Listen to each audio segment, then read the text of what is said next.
there's so many other stories that are so Humpty connected. Dumpty that had a great fall, and that's funny because that's the menstrual cycle.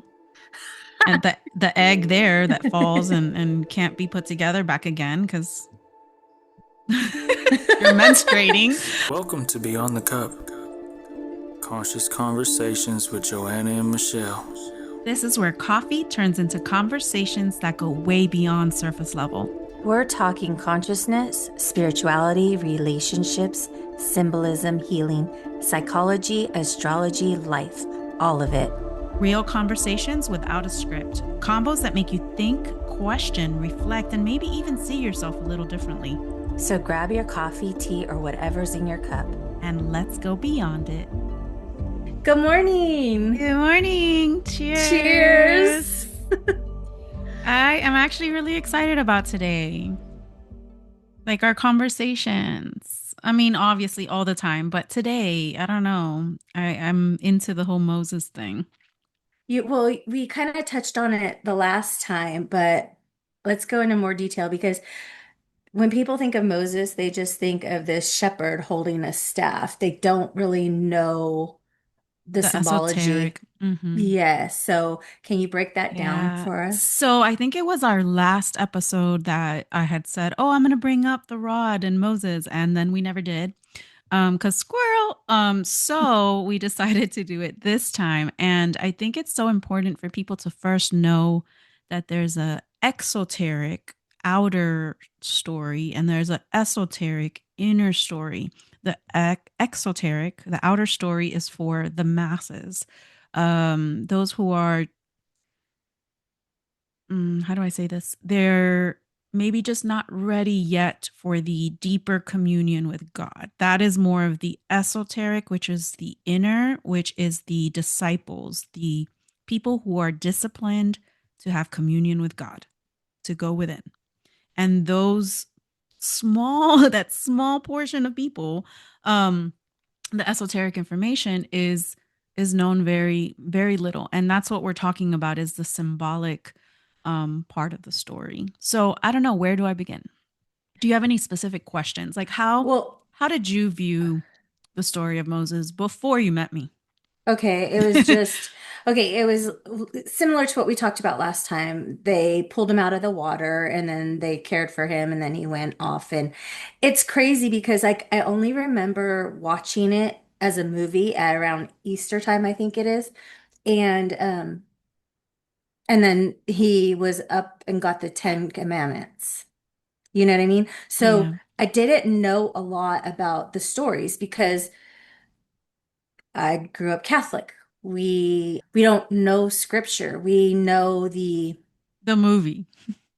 We know the movie, but when you're at Mass, it breaks down the Last Supper. It more so than like each scripture. They'll read a gospel or a reading from different books, but I never really was able to study the Bible. I wasn't interested in it then.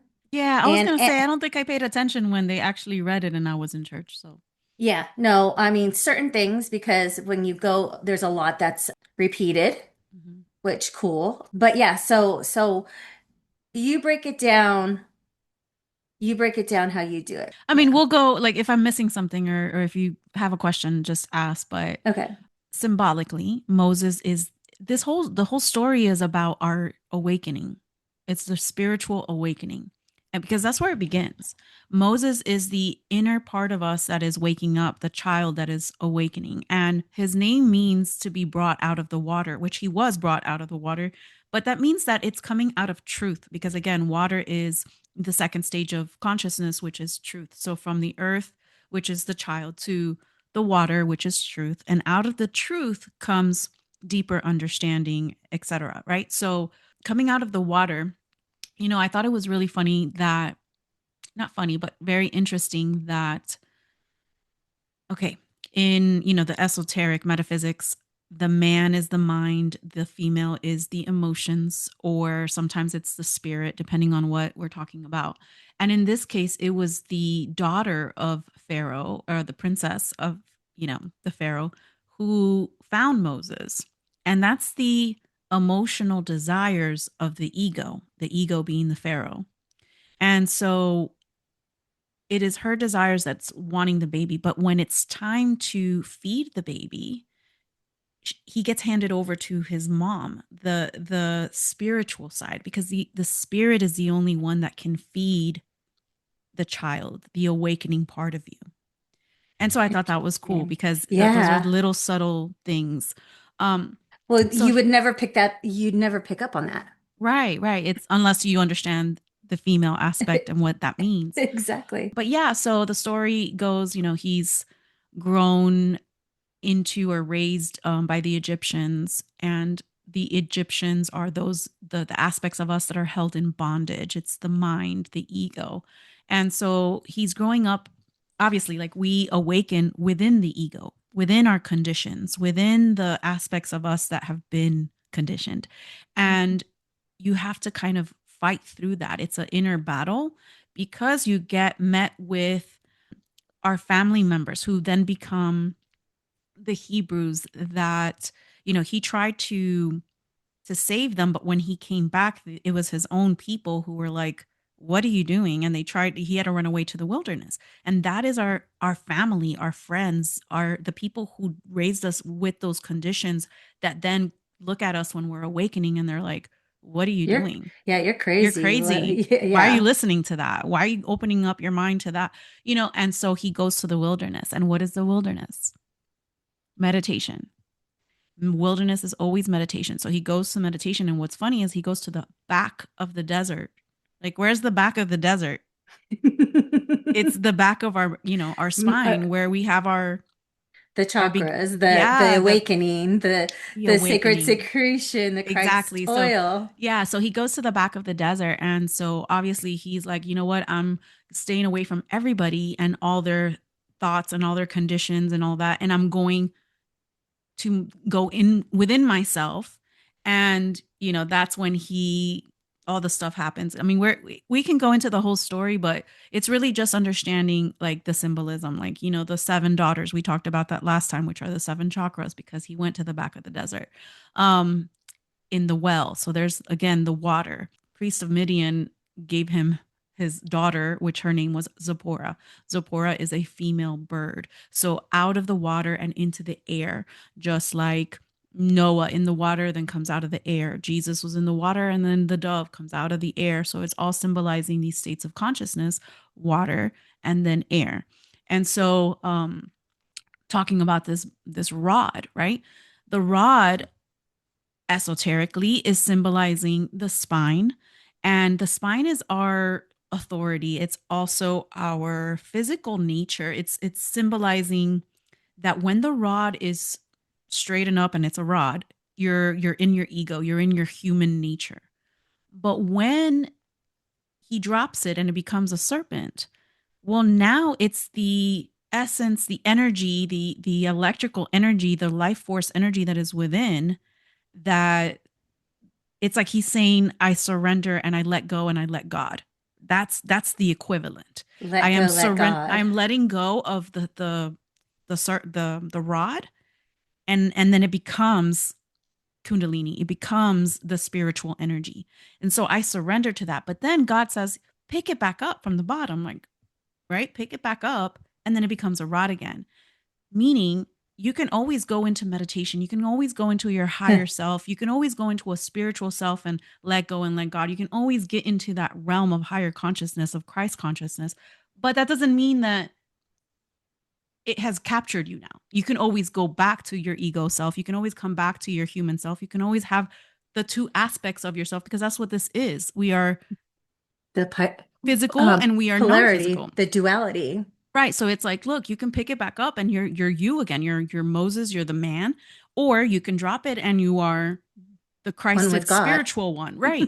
So he understands that. And when he goes to try to tell Pharaoh, which is the ego, the head ego guy, they go back and forth with the rod and the snake, but then his magicians do the same thing. And then he ends up winning because it's not they were using more of like the black magic, let's just say, versus the true God power that we have within. Okay. So there's the rod, right? The rod is always symbolizing that authority, the ego, but then it's always, that's why you get the caduceus of the kundalini when you see that in the medical Yes. industry. Yes. He tries to free his people, right? That were in bondage from Egypt and cross, Over. the sea. And so when you're doing that, you are crossing over from the ego side, the left brain, to the right side, to the right brain. And now that you have that power of God and everything, and that you have meditated and gone into the wilderness, and that you are able to then now cross from the left to the right, the corpus callosum, your brain opens up. Basically, you're just symbolically going from thinking to not thinking, to the garden, to the To the spiritual spirit. side. So is that the same as when he parts the sea? Right, that's what I'm saying. Like parting Yeah. the sea would be crossing over Over from the from the mind to the spirit. yes. Which a lot of people go, oh, but it's not your own mind. You can't, if you go within, you can't just rely on what's on your mind. But what they're not understanding is that you're going beyond the mind. You're going not on your own understanding. You're going with no thoughts whatsoever. You're going into the spiritual realm where there is no thought, where you let go of your human nature and you let God, like Yes. You let go of those senses, the five senses, and you your own tap into the thinking. hmm Which yeah. which takes you to tithing. I Yes. mean, Okay. that's a great segue. Totally. Yes, because like we've chatted about this and it just came up. Kyle's in a book club and he's reading a book and everything, and it talked about tithing. And I'm like, no, it's not what you think it is. What the church asks of you for tithing is not what it's actually meant. And so I asked you, I said, Joanna, can you explain it? So like break it down for me again, because I know we've chatted about this and the 1/10. Like what is the significance of the 1/10? Well, 10 is the number of completion. And that's why there's like 10 commandments and 10 this and like 10 is the percent of what we use. We use 10% of our brain, which is the left side. Okay. So when you remove the left side, which is your five senses, you're left with your sixth sense. You're left with the spiritual side. You're left with the 90% that is dormant. It's really not dormant. You just have to access it. It's there. You're just not And quiet enough to get to it. and the way to access it is meditation. Right. Be still and know. So the whole tithing becomes not necessarily, I don't know when it started with, Monetarily. yeah, I don't know when that started, but for that there's the exoteric version of it, right? People are going to do that. It's just that the true essence and true meaning of it is always going to be give 10% of yourself, give 10% of that ego, give your attention and focus and all of that. It's basically like give that all up and just go to God. Again, the whole thing is let go and let God, I swear. That's what's so beautiful about it, because like what maybe became something from somebody's perspective of like, oh, it says give 1/10, so that means we have to give 1/10 of what we make financially, so that way we can give to the church and what have you. It's so beautiful when you see it from a different point of view, a different perspective. Because if you are going to lay down that 10% of the ego, the mind, and be still, and then open up that 90%, that connection with God, by just going into meditation and just being quiet. I hope when people watch this, that I hope their mind just goes like it did to me when we first started talking, right? I mean, it's heavy stuff, but I think that once you do start to open your mind to understanding yourself, because you have to, once you open that door, you become responsible for everything. Because before you just kind of set away that responsibility towards, or the devil did it, or it's because of this, it's because of that, and at the end of the day, you are responsible. You have the choice. You can choose yourself. Remember? Like we Yes. are the chosen ones if we choose to be the chosen ones. So it's all our choice and it's all our own responsibility. And I just think it's so interesting. I mean, think about it.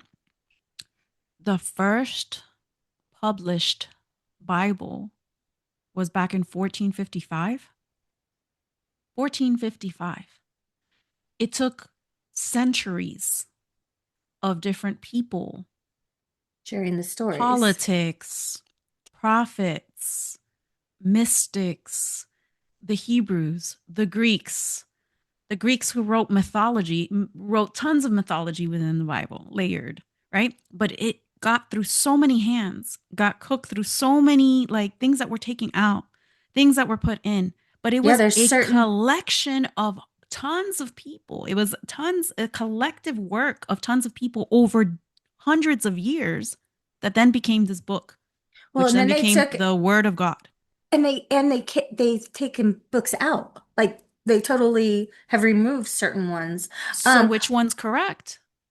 exactly. So why do you think instead of just putting it in simple terms for people to know, why do you think that they speak in parables and dark sayings and symbolically more than just like, oh, straight up, here you go? I mean, that's why you hear a lot, they don't have eyes to see or ears to hear. It's written in parables so that those, like I said, some are just not consciously ready yet as far as their level of consciousness, and they want the doctrine. They are in the whole religion because that's how they grew up, and maybe they just haven't had that spiritual awakening yet. So for those people, there's the story. Just like for the young kids, there's the Santa Claus story. But eventually you are ready to hear the truth and you wake up to, oh, that's what it really means. Right. And so some of us just don't wake up to that. But those that Well, do and are ready to, and the Moses aspect of them turns on and they're waking up, they're going to start digging. They're going to start asking questions. Ask and you shall receive. Right. and they'll start peeling back the layers or finding somebody to help them peel back the layers. I know, like for me, I feel like it's a very personal journey for everyone. So everybody has their right to whatever resonates for them, Right. what gets them closer to God, however that may be for them, Right. it's okay. And if going to church and that's where you are most connected to God, that's awesome. It's whatever is best for you and what you need and what fills your soul. Right. So I And think that's what's so cool. yeah, is that everyone, that's the interesting part, fascinating part, I should say, about the Bible is that it does come layered in that way so that everyone has a different interpretation of it. The thing about metaphysics and esoteric information and all that and the mystics, um, is that it's all one heavy big it's like it's a language that still has to be decoded because it's not saying, oh, that doesn't exist, it's made up. No, like that's how it was. It's ancient language that was written in a certain way that has the same meanings throughout hundreds of years and will always have those same meanings, the masculine and the feminine. I mean, like it's broken down very symbolically for a reason. Um, and it's for those that wake up and want to search and want to, that are thirsty as you drink. Um, Hmm. those that are thirsty for that wisdom and that communion, they're going to keep digging and they're going to start getting the layers. And that's why it's so important when you meditate, because you're getting direct insight, intuition, and information from your own Christ consciousness, like from your own inner divine self. That's Yes. where you're getting the interpretations. That's why you should meditate, because this is deep information that kind of talks to you in a non language type of way. It's energy. Well, and it's really interesting because, like, I mean, I feel like my thirst, my thirst was really about knowing more. And so when you and we started working together and you said, well, you've heard of the sacred secretion, right? And I'm like, no, what is that? And then you broke that down for me. And then it made me want to learn more and peel back more layers, and you did it so wonderfully by the baby steps that we took and different things. And like we've talked about Moses and the rod, but there are things today that you said that I didn't hear of before. So it's like every time we talk about these things, I learn something new each and every time. And I think it's so wonderful. Because you're And learning I, about yourself. This is all about you, and what's within. not some guy in a desert from like something something AD or whatever the fuck.